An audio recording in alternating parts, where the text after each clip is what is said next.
Magandang gabi sa inyong lahat. Welcome po sa News Up to Date. Ang topic po natin ngayong araw na ito ay tungkol po sa Meta Horizon. Isang investment scam na naman ba yan tulad ng CCO Media? Alam natin na yung Meta Horizon ay isa na namang Ponzi scam at isa pong impersonation scam. At mukhang malapit na ngang tumaob yung Meta Horizon. So mga kababayan, umiwas na po kayo dyan sa mga ganyang Ponzi schemes, yung mga ganyan mga investment schemes dahil papaasahin lamang po kayo niyan. Mari sa umpisa ay bigyan kayo ng payout pero sigurado sa huli tatakbuhan po kayo niyan. Katulad po niyang Meta Horizon na bago pa lang pero may problema na agad sa payout. Makikita nyo pa lang dyan sa pangakong kitaan ng Meta Horizon na talagang too good to be true at talagang isang scam. Katulad niyang MetaQuest 2 Active Pack nila, 150 pesos daw na investment ay kikita daw ng 21% per day sa loob ng 300 days at ang profit daw ay 21 pesos or 31.50 pesos. So, cycle nga ay 300 days. So, dyan pa lang po makikita nyo, scam na scam kasi 21% per day. Ang laki namang pangakong kitaan yan. Yung iba nga, di ba, 5% tapos tumataob pa. At yung iba, double your money sa loob ng isang buwan, tumataob pa. Lalo na po yan, 21%. So, napakalaki. Tapos yung MetaQuest 2 Standard Facial Interface daw, 300 pesos daw na investment. The same na 300 days na cycle. 26% daw ang kitaan o 78 pesos. So, dyan pa lang po mga kababayan, makikita nyo, scam na scam po yung Meta Horizon. Talagang hina-hype lang kayo. Kitang-kita yung pambobola doon sa mga pangakong kitaan nila. At syempre, alam kasi nila na marami ang sasali kasi nga bago daw. Alam nyo naman yung iba, dahil nga marami nang nasalihan na scam, talagang naghahanap ng bago kasi kikita daw sa bago. Pero ang hindi nila alam, meron po na mga scams na sa umpisa pa lang tumatakbo na at ito nga Meta Horizon ay mukhang patakbo na. Tapos meron din silang mga offer na ang pangakong kitaan ay 28% per day at 30% per day. So dyan pa lang po mga kababayan, yung mga ganyang kalalaking pangakong kitaan ay talagang too good to be true. Makikita nyo, di ba, 500 pesos daw, kikita ka na raw ng 28% per day or 1,000 pesos, kikita ka na raw ng 30% per day. Napaka-imposible po niyan. At kung sinasabi nilang international company sila, lalo na pong imposible kasi bago pa nila matanggap yung pera, kailangan na nila magbigay ng interest doon sa mga investors nila. So doon pa lang po mga kababayan, imposible yung mga pinapangako nilang kitaan. At mapapansin ninyo, sinasabi nila international company sila pero puro sa GCash sila. Puro sa GCash ang transaction. So doon pa lang po talagang booking na booking yung modus ng mga companies na yan. Mapapansin din ninyo na halos magkakapareha sa modus nila. Halos sa iisang grupo lang, 'di ba? Katulad niyan, apps, tapos wala namang magpapakilalang CEO. Halos magkakamukha din sila, yung A-Power, yung CCO Media, yung Meta Horizon at kung ano-ano pang mga investment app scams. At meron pa sila mga bago, may Hennessy, 'di ba yung isa pa yung Goldman Sachs na tumaob na rin na isa ding impersonation scams. Mapapansin nyo, puro mga impersonation scams yung mga hawak nila, 'di ba? Yung dati yung fake na Ayala, tapos ngayon may fake na Hennessy, at puro mga fake. At yung CCO Media, 'di ba? Isa din po yung fake, isa din po yung impersonation scam.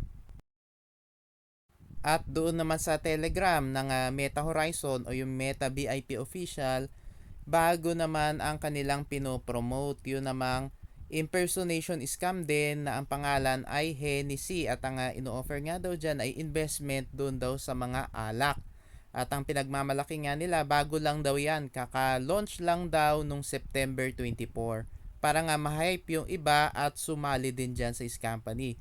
Pero alam naman natin na yan ay isang scam din at tataob din yan. So, ang minimum nga daw na investment ay 150 pesos. So, yan po ang pang-hype nila. Mayroon daw libreng 20 pesos. Ang minimum withdrawal daw ay 120 pesos. At wala daw fee. At sa GCash nga daw ang withdrawal. Mga kababayan, hindi pa ba kayo natututo? Pare-parehas lang ang modus nila. 'Di ba ganyan din ang sinabi nila doon sa mga naunang scam companies, yung mga naunang mga app scam. At kapag tumaob na nga yung nauna nilang pinopromote, ay magpo-promote na naman ng panibago na mga scams. At mga kababayan, wag na kayong magpapaniwala dyan sa mga uplines, mga recruiters, kasi nga ang habol lang nila ay yung DRB o Direct Referral Bonus. At kawawa lang kayo. Kasi i-invite lang nila kayo na i-invite sa mga panibagong mga scam companies na sinasalihan nila para kumita sila at makasigurado sila na makaka-payout sila.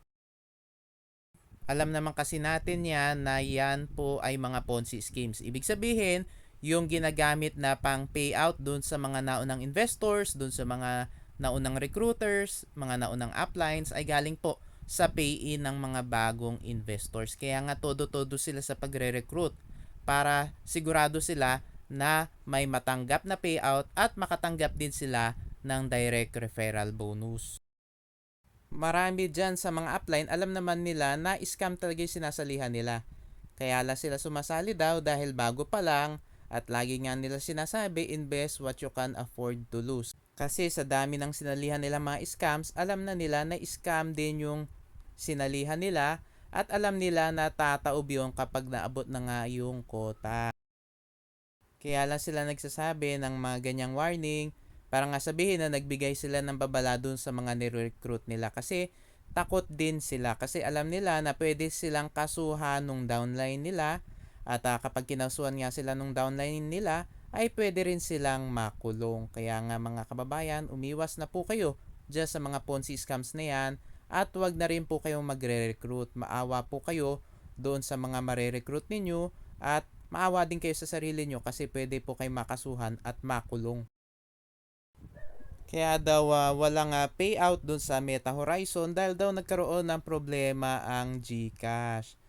At meron din daw unscheduled maintenance. Kaya nga daw nag-o-offer yung Meta Horizon ng buy one get one free order. So ganyan din po ang ginawa ng ibang mga companies pagpatakbo na. Ganyan din ang ginawa ng CCO Media. Pero ngayon meron sila yung 3K mo daw ay magiging 1 million. So itong Meta Horizon, nandun na sila sa buy one take one. At bukod daw doon sa buy one take one ay meron pa raw 20% discount sa bawat daw pagbili mo ng order or package na ino-offer nila. Booking na scam talaga yung Meta Horizon kasi nga wala na po silang payout. So alam natin pag wala ng payout talagang patakbo na yan. Tapos nag-o-offer pa sila ng buy one take one, may discount pa, may 20% discount pa. Hina-hype nila yung mga members at yung mga iba pa na mag-invest sa Meta Horizon pero ang di nila alam patakbo na yan kaya yung pera nila mapupunta lang sa mga scammers. Ganyan po ang ginagawa ng mga scammers kapag patakbo na, talagang todo-todo sa papromo pero wala nang payout. Mga kababayan, dapat mag-ingat po kayo dyan sa mga nagkalat na mga app scams tulad po ng Meta Horizon at CCO Media at yung Hennessy. Marami pa pong mga ganyan nagkalat na mga scams kaya nga kailangan magdoble ingat. Huwag kayo basta-basta sasali sa kahit na anong investment. Kailangan pag-aralan nyo po maigi at mag-verify po kayo. Dapat kompleto yan sa legalities. Dapat meron po yung secondary license at i-verify po ninyo sa Securities and Exchange Commission. Mga kababayan, maraming salamat po sa inyong patuloy na pagsuporta sa aking channel. God bless po.